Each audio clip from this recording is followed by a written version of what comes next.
आज हम उधर खड़े हुए हैं कि एक तरफ एक ताकतवर टोला माफियाज जिनको आदत पड़ी हुई है कानून के ऊपर रहने की, जब अदालतें उनकी बात नहीं सुनती, डंडों से सुप्रीम कोर्ट के चीफ जस्टिस को अटैक करके भगाया इन्होंने।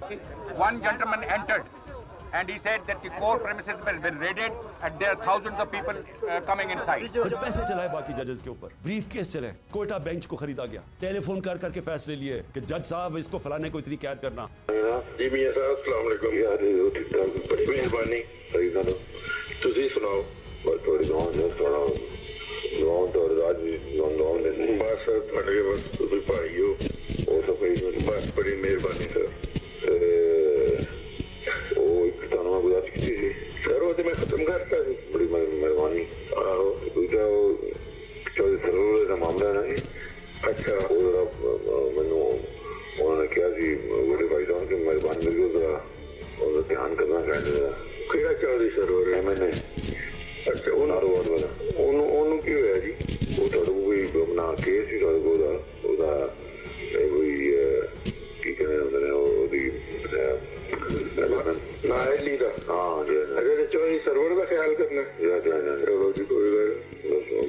बस करता ही मियां साहब ने क्या कल खत्म हो।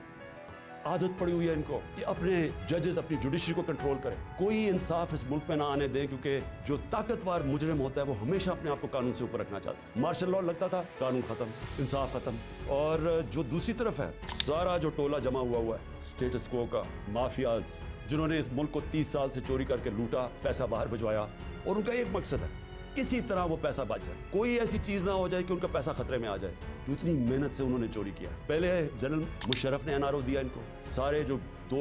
पाकिस्तान का पैसा था सरे माल का यहाँ से चोरी होकर पैसा गया था, सरे माल खरीदा, स्विट्जरलैंड में $60 मिलियन पड़े हुए थे, एक एनआरओ देकर उनको माफ कर दिया। उधर से हुदैबा पेपर मिल 90 की दिहाई में 1 अरब रुपए की करप्शन मनी लॉन्ड्रिंग की हुई थी शरीफ खानदान ने, उसके ऊपर उसको रोक दिया डील करके। कोई हुक्म कोई जनरल मुशर्रफ या किसी जनरल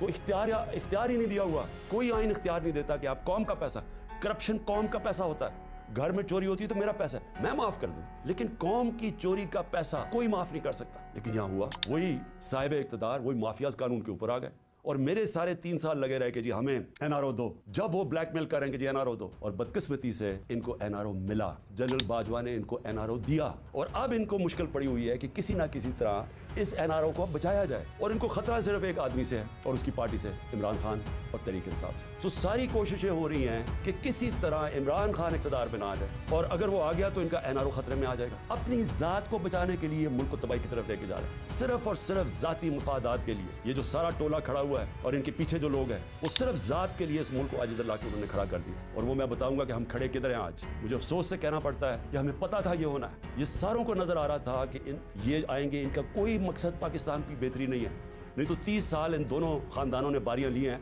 पाकिस्तान तो बांग्लादेश के भी पीछे चला गया, तो अब इन्होंने कैसे ठीक करना था। तो सबको पता था ये क्यों आ रहे हैं और इनको ऊपर जो मसलत किया गया, और उसके ऊपर मैं बाद में आता हूँ।